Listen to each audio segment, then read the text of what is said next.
मी श्रीधर पाटील देवसरकर, राज्य महाराष्ट्र, विदर्भातून यवतमाळ जिल्हा, तालुका उमरखेड इथून या ठिकाणी कर्नाटकमध्ये कॅन्सरची औषधी घेण्यासाठी आलेला आहोत आणि याच ठिकाणची माहिती तुम्हाला देण्यासाठी मी हा व्हिडिओ बनवत आहो। या अगोदर सुद्धा माझा एक व्हिडिओ मी पाठवला होता, खूप व्हायरल झाला आणि महाराष्ट्रातल्या कानाकोपऱ्यातून बऱ्याच लोकांना या ठिकाणची माहिती मी देण्याचा प्रयत्न केला।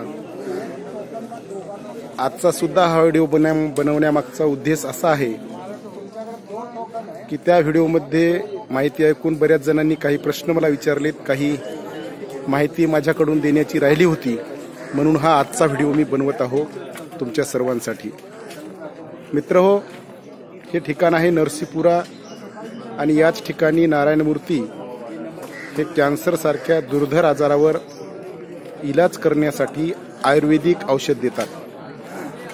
आम्ही काल या ठिकाणी आलो आणि या ठिकाणी आम्ही नंबर लावला आणि आज या ठिकाणी टोकन आम्ही मिळाले। मला आताच टोकन मी घेतलं, 7:30 वाजता मला टोकन मिळालं आणि बाकी मंडळींना टोकन देण्याचं काम चालू आहे। तर अशा प्रकारे मी तुम्हाला टोकन घेण्यासाठी आलेल्या लोकांची या ठिकाणी लाईन दाखवत आहो। तर या ठिकाणी मला बऱ्याच जणांनी प्रश्न केला की पेशंटला आणण्याची आवश्यकता आहे का? परंतु मित्रहो, पेशंटला आणण्याची काहीही गरज नाही। कुणीही आपण या ठिकाणी औषधी घेण्यासाठी येऊ शकता।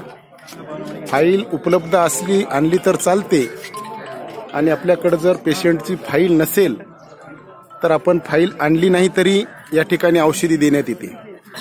त्याचं कारण असं आहे की पेशंट कोणताही असो, कशाल्याही प्रकारचा कॅन्सर असो, त्यासाठी सर्वांसाठी एकाच प्रकारचं औषध, आयुर्वेदिक औषध या ठिकाणी देण्यात येते। त्यामुळे फाईल असली नसली तरी फक्त आपला पेशंट कोण्या परिस्थितीत आहे ते सांगणं आपल्याला आवश्यक आहे। त्याचं कारण असं की समजा जर पेशंटला जिभेला जखम वगैरे असेल तर त्या जखमेला लावण्यासाठी एक दुसरं वेगळं औषध या ठिकाणी देण्यात येते। म्हणून आपल्या पेशंटला जर जिभेला वगैरे जखमा असतील तर त्या आपण न विसरता या ठिकाणी सांगाव्यात। अशा प्रकारे या ठिकाणी 2 लाईनी आहेत। बरीच मंडळी टोकन घेऊन गेलेली आहे आणि हेच ते ठिकाण। या ठिकाणावर काही सूचना सुद्धा लावण्यात आलेल्या आहेत। त्या सूचना मी तुम्हाला मागच्या व्हिडिओत सुद्धा सांगितल्या होत्या। नकली दवाओं से सावध रहे। वैद्य जी मरीज के बीमारी, लिंग, आयु इत्यादि के आधार पर 27 दिनों के लिए औषधि तैयार करते हैं। बाहरी अनधिकृत लोगों से या कुरियर द्वारा दवा न खरीदे।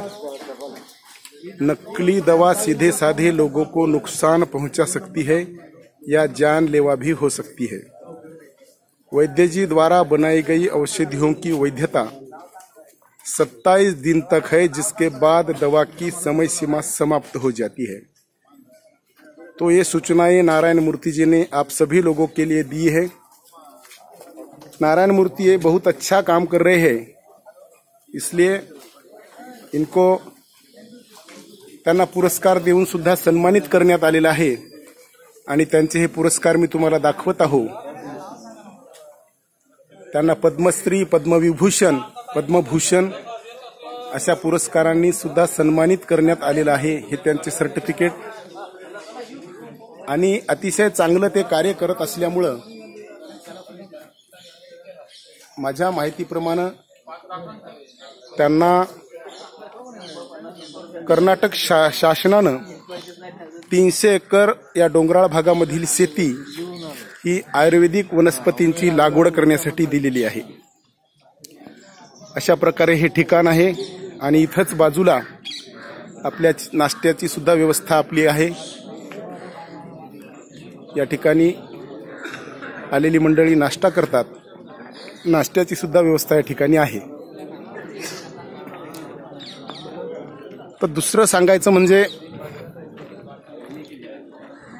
हा व्हिडिओ माझा मी व्हायरल पाठवल्यानंतर बऱ्याच लोकांचे मला कॉल आले आणि त्या लोकांनी मला काही शंका विचारल्या होत्या की पेशंट आणावं लागता का, परंतु पेशंट आणण्याची काही गरज नाही.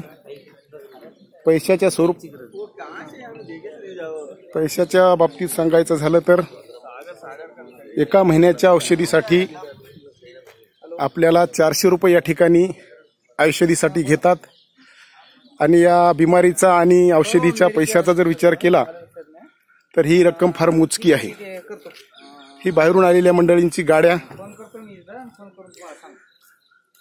आता काही जणांनी विचारलं की औषधी कशा प्रकारची आहे.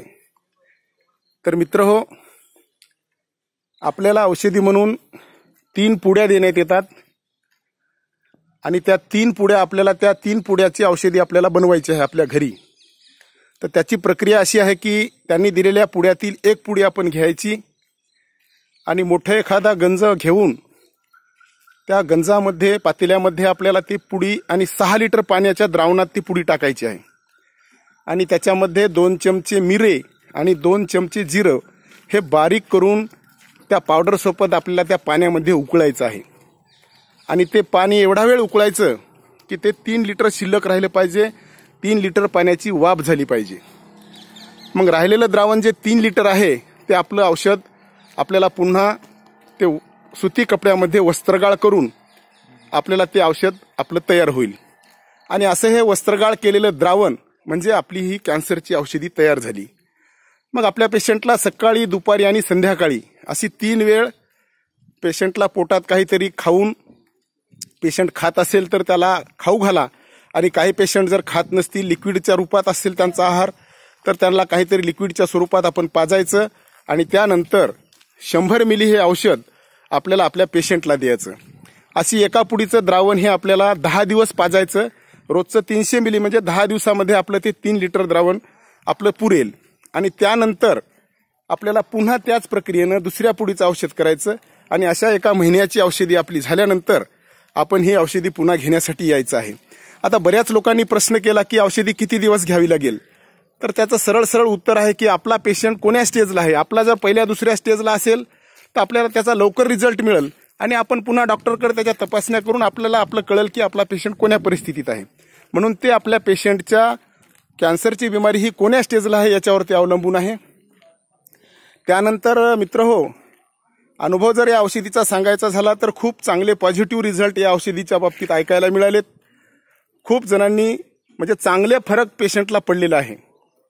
एका पेशंटची माहिती सांगतो तुम्हाला की या ठिकाणी मला माहिती मिळाली. मागच्या वेळेला जेव्हा मी आलो होतो तेव्हा त्या पेशंट 4थ्या स्टेजला तो पेशंट होता. परंतु त्या पेशंटनं 2 महिने झाला औषधी घेतली तर त्याच्या बऱ्याच जखमा, त्यांना घशाचा कॅन्सर झाला होता, बऱ्याच जखमा त्यांच्या कमी झाल्यात. तपासणी केल्यानंतर डॉक्टरनं सुद्धा सांगितलं की यांच्या कॅन्सरमध्ये बरीच प्रमाण यांचं कमी झालेलं आहे त्या आयुर्वेदिक औषधीमुळे. म्हणून खूप पॉझिटिव्ह आहेत. असं काही नाही की काय होईल काय नाही असं शंका कुशंकासारखा विषय नाही या औषधीचा. खूप पॉझिटिव्ह चांगले रिझल्ट या औषधीचे आपल्याला अनुभव ऐकायला मिळालेत.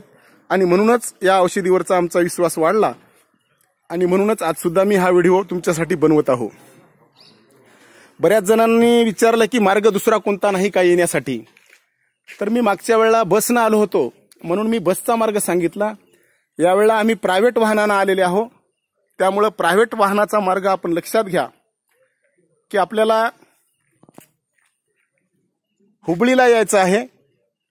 हुबळीवरून आपल्याला हंगल नंतर आपल्याला तडसला यायचं आणि तडस नंतर शिकारापुराला आपल्याला यायचं आहे आणि शिकारापुऱ्यानंतर आपण नरसीपुऱ्याला येऊ शकतो.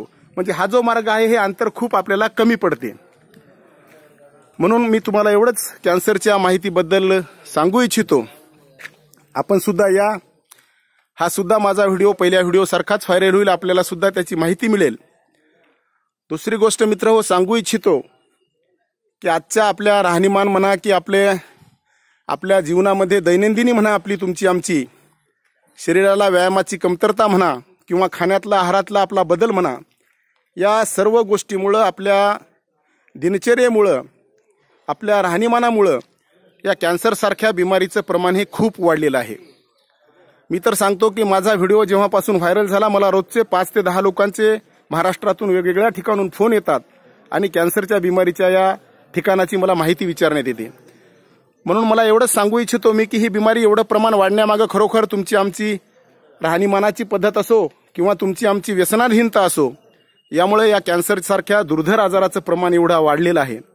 माझी एवढीच तुम्हाला कळकळीची विनंती आहे की आपल्या सर्वांना माहीत आहे की टोबॅको असो, धूम्रपान असो, अशा वेगवेगळ्या व्यसनामुळं कॅन्सरसारखी बिमारी आपल्याला होते. त्याच्यावर फोटोसुद्धा काढण्यात येतात की तुम्हाला यापासून कर्करोग होतो. आपण सुशिक्षित आहोत सर्वजण, आता कोणीही अशिक्षित राहिलेलं नाही, पण तरीसुद्धा आपण त्याच्याकडे माहीत असून सुद्धा दुर्लक्ष करतो आणि आपण व्यसनाधीन झालो एवढी माहिती आपल्याला असून सुद्धा. म्हणून माझी एवढीच कळकळीची विनंती आहे की आज रोजी जर आपण पाहिलं 10 वर्षाखाली एवढं कॅन्सरचं प्रमाण नव्हतं, आज ते कॅन्सरचं प्रमाण कितीतरी प्रमाणामध्ये आपल्याला दिसत आहे. आणि पुढच्या 10 वर्षां 20 वर्षाचा जर काळ आपण पाहिला, भविष्यात काय होईल, अशीच जर व्यसनाधीनता राहिली, अशीच जर व्यसनाधीनता वाढत गेली तर खरोखर कॅन्सरसारख्या बिमारीनं खूप काही रौद्ररूप धारण केलेलं तुम्हाला आम्हाला पाहायला मिळेल. म्हणून अशी बिमारी आपल्यावर अशी वेळ येऊ नये, आपल्या जवळच्या कोणावर अशी वेळ येऊ नये म्हणून आपण सुद्धा व्यसनाधीन व्हा, आपल्या व्यसनाच्या दूर राहा, आपल्या व्यसनमुक्त व्हा आणि आपल्या जवळची काही लोक असतील तर त्यांना सुद्धा व्यसनापासून दूर राहण्यासाठी आपण प्रोत्साहित करा. एवढीच माझी मी कळकळीची विनंती तुम्हाला या ठिकाणी करतो. दुसरी गोष्ट, या ठिकाणी मी मागच्या व्हिडिओत दाखवलं होतं की शुगरला सुद्धा इथे औषधी मिळते.